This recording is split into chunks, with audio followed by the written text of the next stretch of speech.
Hi, my name is David. Today we're going to do an applied visual design tutorial on freeCodeCamp. We're going to learn how to adjust the background color property of a text. So we can add the background color of a text just for that specific element. So like kind of how I highlighted here, but it'll be on the CSS part of it. And we can do it using RGBA, as we can see here.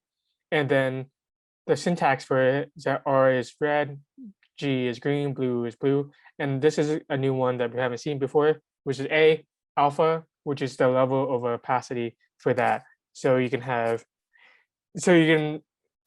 just from my design point, if you want to lower the opacity so you can see the see-through from the background before that background as well.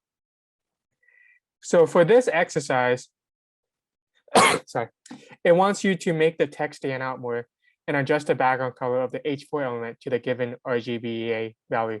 So the H4 element, it wants us to add this background color, so we can just simply copy and paste it.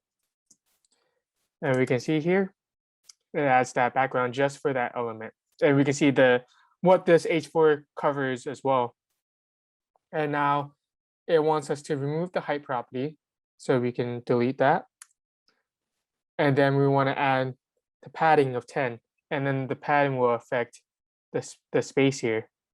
So padding 10 pixels. And there you go. Thank you.